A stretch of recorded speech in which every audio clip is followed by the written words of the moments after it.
Welcome to another edition of Game Day Preview, brought to you by Michigan First Credit Union. Another special edition, very special, because longtime National Hockey League and Griffins current assistant coach Mike Knuble, who of course picks and chooses his road trips. He's in California for the first part of the 6-game trip. How come you're not in Des Moines right now? Well, I guess maybe because I'm smart, but no, no. It was great to I don't travel very often with the team, and so obviously. That's a long road trip that they're finishing up here tonight in Des Moines, and covering a lot of mileage out west. And so got to see a game in San Diego and 2 in Bakersfield, and be along for the trip a little bit there. So it's a long one, and so far it's gone pretty well. So overall 3-2 so far of 6-game trip, and if you can finish this thing 4-2 tonight, that's a pretty darn good trip. A rapid fire question and answer here for you. We've only got a couple of minutes. Obviously, lots of topics to get to. Let's talk about the penalty kill to start, Mike. What a turnaround! This team was dead last in that category. Matt McDonald has really led the charge here, and of course, it's the players that get it done. But 34 of the last 35 penalty kills. That's incredible. It's pretty impressive, and I think a couple guys need to have some credit. First of all, Matt's really taken hold of it and really worked with the guys and shown them video and had them and reinforced, and then the players themselves, they're the ones who do the jobs, and get the jobs done and block the shots and make their reads and their rotations and all that. So obviously defensemen, most penalty killing starts with a great goaltending, first of all, and your goaltender's got to make some saves he probably shouldn't, and then you have defensemen eating the puck, and then Matt's found some forwards that are getting it done, and it's not a job that everybody can do or everybody wants to do it. So credit to everybody who's on that PK and Matt, for really grinding it and figuring out how we're going to do it better. All right, next up, the fluctuating roster we talked about the other day.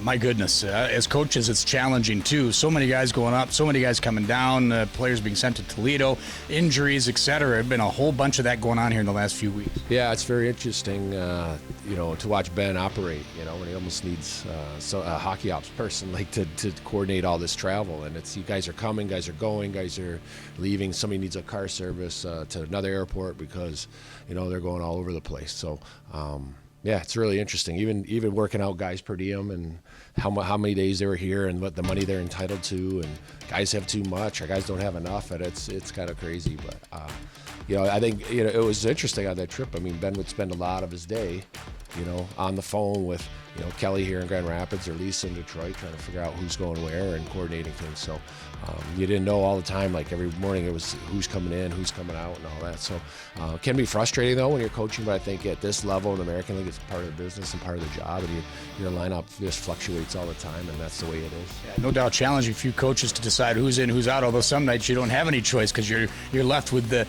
bare numbers, small numbers. But most recently, Joe Valeno, and of course, more exciting, get a chance to play in the World Junior Championships, representing Canada and Germany, respectively. Yeah, that's a perfect example. They're with the team. I think they leaving out of LA or something like that. So they're guys are all over the world right now, and so I think we knew they were going to leave, and you can try and budget and have players in place for them when they go. But that'll be a great experience for them, and a big thrill to get back.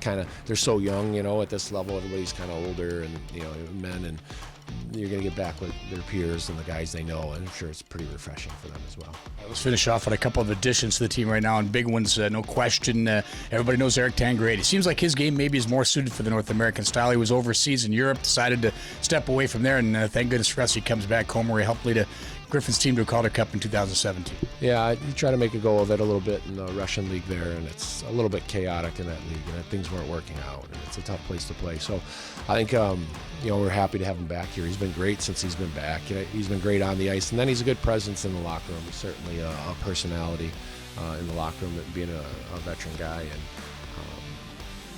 has something to say. Now he talks a lot, and some of it you got to filter some of it out, but he does a great job. No, I know, right? But he does a great job, and he's got a great personality for the room, and he's performed on the ice too, And then to get Dylan back from Detroit, he had a great. I think we're thrilled for him that he had a nice chunk of time up in Detroit. And that's always great as a player. That's your goal as a player to play there. So he comes back, and he just kind of really solidifies our defense, and he's such a big presence back there and does a little bit of everything for us. So it's great to have him back as well. Great example of chemistry, even working among Mike Knuble and I. We've known each other a long time. He even answered the question before I asked it on Dylan McElrath. So those are the last two guys we wanted to cover. Mike, thanks for doing this, and going to be great to be back home. Obviously, 27th, Griffins will be back here inside Van Andel Arena playing a home game. And in the meantime, I know you and everybody in the organization wants to wish our great fans a happy holidays. Oh, yeah, happy holidays to everybody out there, and thank you for supporting the team over not only this year, but for seems like forever in the city of Grand Rapids, and